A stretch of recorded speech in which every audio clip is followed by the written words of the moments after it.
अस्सलाम वालेकुम। आज का जो हमारा टॉपिक है वो स्टूडेंट्स के हवाले से है, जहां पर आज नंबरों की रेस लगी हुई है, जहां पर हर कोई एक से बढ़कर एक नंबर ले रहा है। वहीं पर कुछ ऐसे स्टूडेंट्स हैं कि जिन्हें ये प्रॉब्लम है कि उन्हें उनका जो सबक है वो याद नहीं रहता। तो आज ये एक ऐसी टेक्निक जिसका नाम SQ3R टेक्निक है।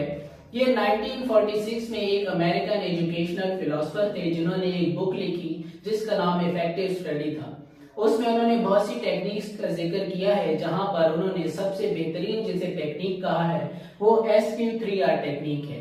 दुनिया में जहां पर भी एजुकेशन में कमाल हासिल किया गया है, उन्होंने ज्यादातर जो टेक्निक्स यूज की हैं उनमें से SQ3R टेक्निक टॉप पर है। कोई स्टूडेंट जो अच्छे नंबर लेना चाहता है, जो अपनी मेमोरी स्ट्रॉन्ग करना चाहता है, जो चाहता है कि उसका सबक जो है वो लॉन्ग टर्म तक याद रहे, तो उसके लिए ये SQ3R टेक्निक है। तो टेक्निक ये है, एस से मुराद सर्वे है कि आप जो भी टॉपिक पढ़ना चाहते हैं, जो भी टॉपिक आप याद करना चाहते हैं, तो सबसे पहले आप उस टॉपिक का जनरल सर्वे करें।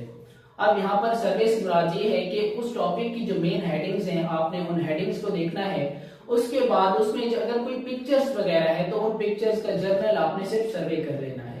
उसके बाद इसमें जो है सेकंड ऑप्शन वो क्यू है। क्यू से मुराद यहाँ पर क्वेश्चन है। जब भी हम कोई नई चीज पढ़ते हैं, जब भी हमारा वास्ता कुछ नई चीज से पढ़ता है, तो उससे रिलेटेड कोई क्वेश्चंस जो हैं वो हमारे माइंड में आते हैं। तो जब भी आप सर्वे करेंगे, सर्वे करने के बाद कुछ क्वेश्चंस आपके माइंड में उस टॉपिक से रिलेटेड आएंगे, आपने उन क्वेश्चंस को नोट डाउन कर लेना है। नोट डाउन करने के बाद स्टिकी नोट्स की तरह उस टॉपिक के ऊपर आपने जो है वो चिस्पा कर देने हैं। उसके बाद 3R से मुराद फर्स्ट आर यहाँ पर रीड है। सर्वे करने के बाद आपने क्वेश्चन लिखे, क्वेश्चन लिखने के बाद अब आपने रीडिंग स्टार्ट कर देनी है कि आपकी जो पूरी तवज्जो है वो आपके टॉपिक पे होनी चाहिए कि आप जो पढ़ रहे हैं वो क्या पढ़ रहे हैं। आपने उसको फुल अंडरस्टैंड कर लेना है। उसके बाद जो आपने सेकंड आर यूज करना है, रिसाइट। पहले आपने उसका सर्वे किया, सर्वे करने के बाद कुछ क्वेश्चन जो आपके माइंड में है आपने वो लिख लिए। उसके बाद आपने रीडिंग की, रीडिंग करने के बाद अब रिसाइट का ऑप्शन आता है।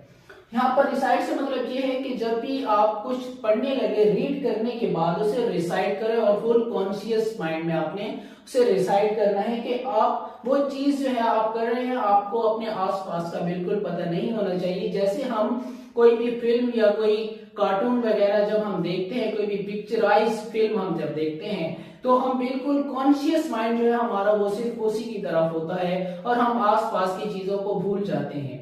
और यही वजह है कि वो चीज, वो पिक्चर, वो मेमोरी हमारे माइंड में ज्यादा देर तक रहती है, क्योंकि हम कॉन्शियसली वो चीज देख रहे होते हैं। जब भी हमारा स्टूडेंट रीडिंग करता है तो वो अनकॉन्शियस रीडिंग कर रहा होता है, चाहे साथ में वो मोबाइल यूज कर रहा होता है या फिर कुछ स्नैक्स वगैरह खा रहा होता है, या उसके अलावा वो फ्रेंड्स के साथ गपशप कर रहा होता है और साथ साथ पढ़ रहा होता है। और यही वजह होती है कि हमारे स्टूडेंट्स को अपने मोस्टली जो है वो याद नहीं रहता।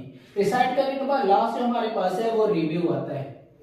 अब कहा जाता है कि अगर आपने जो सबक याद किया है इस टॉपिक के, इस टेक्निक के साथ जो आज मैंने आपको बताई है, उसके बाद के 24 घंटे गुजरने के बाद अगर आप 5 मिनट, सिर्फ 5 मिनट उस टॉपिक को रिवाइज कर लें, रिवाइज करने के बाद वो टॉपिक 70% आपको एक हफ्ते तक याद रह जाता है। उसके बाद जब एक हफ्ता गुजरे, हफ्ता गुजरने के बाद आपने दोबारा उसका रिव्यू करना है। रिव्यू करने के बाद कहते हैं कि 70% तक वो जो आपने एक हफ्ते के बाद रिव्यू किया, आपको तकरीबन 1 साल तक वो याद रहता है। जब भी आप कोई टॉपिक तैयार करना हो, आपने, जरूरी नहीं है कि हमारा जो स्टूडेंट है वो मोस्टली फर्स्ट जो साल के स्टार्ट होते हैं उसमें इतना तवज्जो नहीं करता अपनी पढ़ाई पर, और लास्ट के 2 मंथ या मोस्टली 1 मंथ या 40 डेज में वो उसकी जाके तैयारी शुरू कर देता है। अगर आप साल के शुरू से इस टेक्निक को यूज करेंगे तो आपको साल के एंड में उस बर्डन की जरूरत नहीं होगी। साल के एंड में आप परेशान नहीं होंगे कि आप 2 मंथ रह गए हैं या 40 दिन रह गए हैं या 30 दिन रह गए हैं, क्योंकि आपने SQ3R टेक्निक को प्रॉपर यूज किया है। हर टॉपिक पे आपने इसको यूज करना है, तो इंशाल्लाह आपको बहुत ज्यादा फायदा होगा। आप इम्तिहान में आपकी अच्छी कारकर्दगी होगी। स्टूडेंट्स के अलावा अगर कोई कॉर्पोरेट में काम करता है या फिर जो हम प्रेजेंटेशन वगैरह देते हैं, तो उन्हें भी काफी मसला रहता है कि वो चीजों को घर से तैयार करते हैं, लेकिन जब किसी के सामने प्रेजेंट करने की बारी आती है तो वहां पर वो हिचकिचाहट उन्हें फील होती है, वो उन्हें लगता है कि शायद वो भूल गए हैं। तो उनके लिए भी ये टेक्निक बहुत इफेक्टिव टेक्निक है कि जब भी आप किसी को प्रेजेंटेशन देने जाएं तो उससे पहले आपने SQ3R टेक्निक का इस्तेमाल कर लेना है।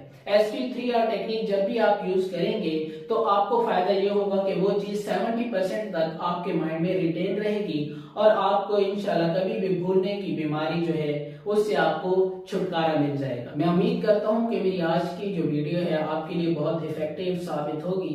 इंशाल्लाह एक और वीडियो में आपके साथ दोबारा सामना होगा, तब तक के लिए अस्सलाम वालेकुम।